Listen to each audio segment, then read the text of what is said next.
Value zone hyper mart ఇప్పుడు మన అమీర్పేట్ లో పిల్లర్ నంబర్ 1081 వద్ద ఈ సెప్టెంబర్ 18న ఒక 7-8 సంవత్సరాల తర్వాత నాకు కిక్కినిచ్చిన సినిమా ఈ లిటిల్ హార్ట్స్. భగవంతుడు సాక్షిగా చెప్తున్నాను, లిటిల్ హార్ట్స్ సినిమా ముందు ఈ అబ్బాయి పోస్టర్ కూడా నేను ఇప్పుడు చూడలేదు. ఈ అబ్బాయి ఇట్లా యూట్యూబ్ తిప్పుతుంటే మా అమ్మ నాన్న తిరుపతి తీసుకెళ్ళాలనుకుంటే నాకు పెద్ద టూరు, అట్లాంటి ఫారెన్ తీసుకెళ్ళడం కానీ ఆగిపోయాను. ఎందుకంటే నన్ను అమ్మ నాన్న లవ్ చేసేవాడంటే నాకు అంత ఇష్టం, అక్కడ ఆగిపోయాను. సినిమా ఇండస్ట్రీ కష్టాలు, కన్నీళ్ళు, బాధలు అన్నీ ప్రిపేర్ అయ్యి రావాలి. ఎవరో కొన్ని 100 కోట్లకు ఒక ఆయన ఉంటాడు, ఒక స్టార్ కామెడీని కొడుకుగా పుడతాడు, ఒక మెగాస్టార్గా బామర్తిగా ఉంటాడు, ఒక ఐకాన్ స్టార్కి తండ్రిగా ఉంటాడు. అట్లా ఒక 100 కోట్ల కూడా ఉంటాడు. అందరూ అట్లా ఉండలేరు, మన అందరూ కష్టపడాల్సిందే తప్పదు. అట్లా ఎప్పుడు కాలు మీద కాలు వేసుకుంటాడు. ఆయన ఎవరికి అందుబాటులో ఉంటాడు, ఆయన ఎవరు అనుకుని ఆయన అందుబాటులోకి వెళ్తారు. అది జీవితం అంటే. అంత మహర్జాతకు నా జీవితంలో నేను చూడలేదు, ఇక చూడను కూడా. అంత అట్లా ఆయన జీవితాన్ని అంత అద్భుతంగా ప్లాన్ చేసుకుని అల్లు అరవింద్ గారు ఇక్కడ రావటం. విజయ్ దేవరకొండ, విజయ్ గురించి ఒక మాట చెప్పాలి. వీళ్ళ ఫాదరు నేను రూమ్మేట్స్మి. ఒక 3 రోజులు మిస్ అయ్యాడు. ఏంది గోవర్ధన్ అన్న రాలేదు అన్న, నా కొడుకు పుట్టాడు అన్నాడు. అది హీరో పుట్టాడా అన్న, మీ నాన్న అడుగు చెక్ చేసుకో అన్నాను అనలేదా? విజయ్ అన్నాడా? అది గుర్తుపెట్టు. నా జీవితంతో నేను ఏదైనా అంటే అవుద్ది, నా గబక్కన అట్లా వస్తుంది. నేను అంత ఎమోషన్ పర్సన్ని. ఈ లిటిల్ హార్ట్స్ గురించి మాట్లాడతా.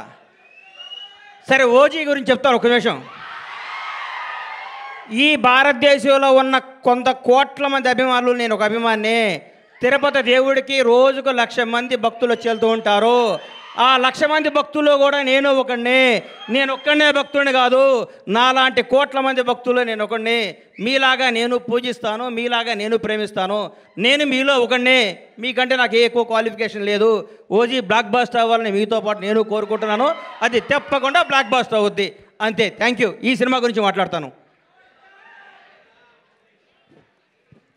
చిన్న సినిమా చచ్చిపోయింది, మా ప్రస్థానంలో అంత్యక్రియలు చేద్దాం అనుకుంటున్న తెలుగు ఇండస్ట్రీలో కథతో తీస్తే సినిమా హిట్ అవుద్ది, బడ్జెట్తో కాదు నిరూపించింది లిటిల్ హార్ట్స్. 2.5 కోట్లతో సినిమా తీశారంటారు. ఇప్పుడే నితిన్నాను మన సాయిని అడిగాను, ఎంత బడ్జెట్ ఎల్గాట్ చేశారని. 2.5 కోట్లు అన్నారు. ఒక పెద్ద సినిమా షెడ్యూల్ వేసుకొని 3 రోజులు షూటింగ్ క్యాన్సిల్ అయితే 2.5 కోట్లు అవుతున్నాయి. ఈ రోజుల్లో 2.5 కోట్లతో 50 కోట్లు కలెక్ట్ చేసే సినిమా తీశారంటే hats off to little hearts team. మిమ్మల్ని చూసుకొని పెద్ద పెద్ద దర్శకులు, నిర్మాతలు ఇంగ్లీష్ లాటాడు సిగ్గుతో తలంచుకోవాల్సిన రోజు తీసుకొచ్చారు మీరు ఇండస్ట్రీకి.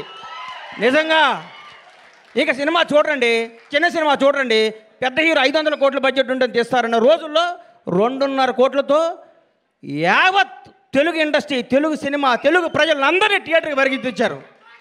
నేను సినిమా థియేటర్కి వెళ్ళి దాదాపు 5-6 సంవత్సరాల నుంచి నేను ఒక థియేటర్ ఎగ్జిబిటర్గా, నా థియేటర్ కూడా నేను సినిమాకి వెళ్ళలేదు. ఈ మధ్య నాకు ఫస్ట్ డే సినిమా చూడాలనిపించింది, మిరాయి సినిమా. ఆ రోజు వెళ్ళాను. ఈ సినిమాను లవ్ చేశాను. ఇవాళే ఈ సినిమాకి ఫంక్షన్ రావాలని ఫిక్స్ అయ్యి వంశీని అడిగాను, వంశీ కొద్దిగా టికెట్ చెప్పా సినిమాకి వెళ్తానని. మా థియేటర్లో ఆడుతుంది, నాకు కుదరలేదమ్మా, క్షమించు.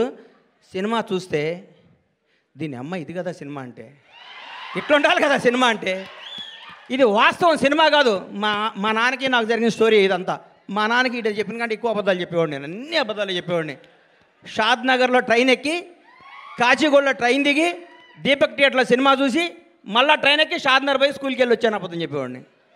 అక్కడి నుంచి స్టార్ట్ అయిన మా జీవితం వాస్తవానికి దగ్గరగా ప్రతి తండ్రి కొడుకున్న కెమిస్ట్రీ అద్భుతంగా తెరకెక్కించిన ఈ సినిమాని. ఇట్లాంటి సినిమాలు సంవత్సరానికి 12 సినిమాలు వస్తే ఇండస్ట్రీ 100 ఏళ్ళు చల్లగా ఉంటుందండి. 1000 కోట్ల సినిమాలు వద్దు, 500 కోట్ల సినిమాలు వద్దు, జనాన్ని థియేటర్కి వచ్చే సినిమాని.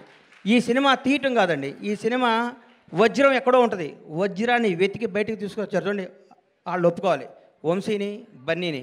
ఈ సినిమా తీసుకొచ్చి ఈ సినిమా మీద నమ్మకం పెట్టుకొని ఈ సినిమాకు ఒక 2 కోట్లు, 1.5 ఖర్చు పెట్టి జనాల దగ్గర తీసుకెళ్ళి వాళ్ళు నిజంగా నిర్మాతని ఎంత అభినందించాలో, బన్నీ నిన్ను, వాసు నిన్ను, నంది మీ ఇద్దరిని అంత అభినందించాలి. మామూలు విషయం కాదు. మీరు ఎంత కష్టపడ్డ పేరు అరవింద్ గారి సినిమా అంటున్నారు, అది ఆయన అదృష్టం, మీ బ్యాడ్ లక్. నేనేం చెప్పలేను. అమ్మ ఇది ఎవడేం చెప్తాడు చెప్పు. ఆయన ఏమీ చేయరు, లాస్ట్ మినిట్లో వస్తారు అంటారు, పేరు కొట్టేస్తాడు. ఆయన జాతకం అట్లాంటిది, మనం ఏం చేయాలి దానికి. అది ఇట్లాంటి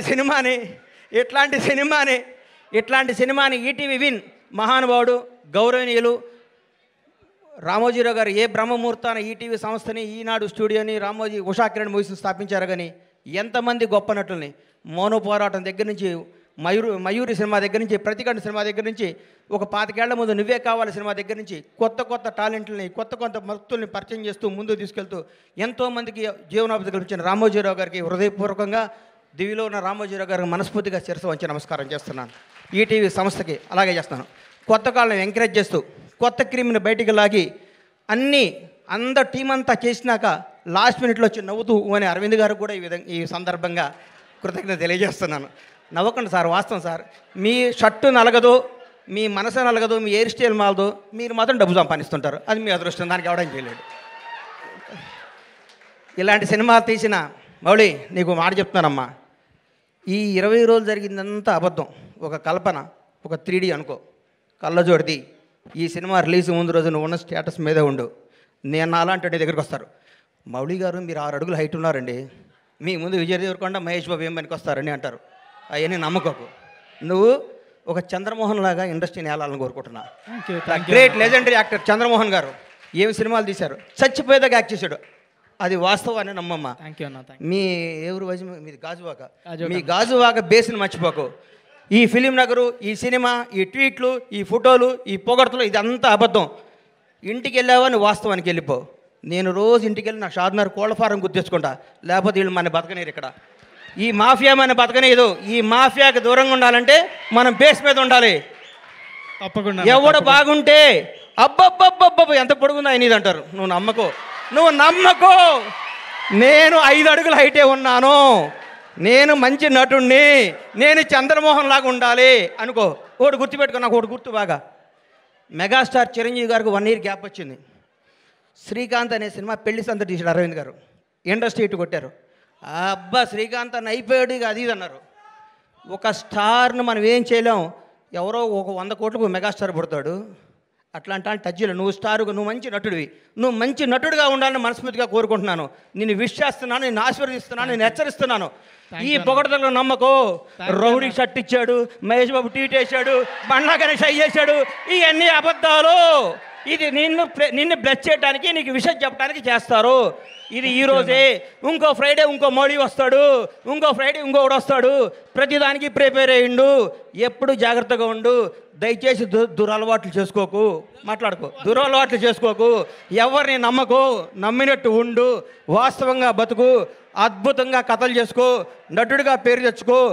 మీ అమ్మ నాన్న తలెత్తుకుని తిరిగే విధంగా, నీ బంధువులందరూ మౌళి మా ఫ్రెండ్ అని చెప్పుకునే విధంగా, ఇండస్ట్రీ అంతా నిన్ను చూసి ఆనందపడే విధంగా మనస్ఫూర్తిగా ఉండాలని కోరుకుంటూ, నన్ను ఈ ఫంక్షన్ తీసుకురావడానికి కారణమైన మిత్రుడు బన్నీవాసు, వంశీ నందిపాటికి, ఈటీవీ వినివారందరికీ కృతజ్ఞతలు తెలియజేసుకుంటూ, ఇలాంటి సినిమాలు మీరు ఆశీర్వదించాలి, థియేటర్కి రావాలి, చిన్న సినిమాలు బతకాలి, చిన్న సినిమాలు బ్లాక్ బాస్టర్ కొట్టాలి. ఒక సినిమా 2 రోజులు షెడ్యూల్ వేస్ట్, ఒక సినిమాది సూపర్ హిట్ కొట్టిన సినిమా చూసి మనందరూ గర్వపడాలని కోరుకుంటూ సెలవు తీసుకుంటాను. థ్యాంక్ యూ అన్న ఒక్క నిమిషం. హిట్ కొట్టిన తర్వాత షర్ట్ మారుతుంది, ప్యాంటు మారుతుంది, కానీ లోపల మౌలి అలాగే ఉంటాడు అన్న. అదే మారదు. Thank you. ఈ మాట నాకు ఇస్తున్నాం. ఇది వాస్తవం అమ్మా. వాస్తవం మీద బతితే లాంగ్లో బతాం. ఒకటి గుర్తుపెట్టుకో. ఒక హీరో గురించి చెప్తా నీకు. వాస్తవానికి దగ్గరగా ఉండే ప్రతిరోజు అల్లు అర్జున్తో నేను సినిమా తీసా. సాయంత్రం పడుకునే ముందు అనుకుంటాం, ఈ ప్రపంచంలో ఈ బన్నీకి నేను తప్ప ఎవడో క్లోజ్ కాదుకుంటాం. అల్లి మనకి సన్ రైజ్కి మళ్ళీ మారిపోతుంది పరిస్థితి. ఆ రోజు ఫ్రెష్గా చూస్తాడు. అల్లు అర్జున్లా బతుకు. టాలెంటే నమ్ము, టాలెంట్నే ఎంకరేజ్ చేయి. ఇక్కడ ఎవడో రిలేషన్ కాదు. నీ టాలెంటే నీ బంధువు, నీ టాలెంటే నీ సక్సెస్. All the best.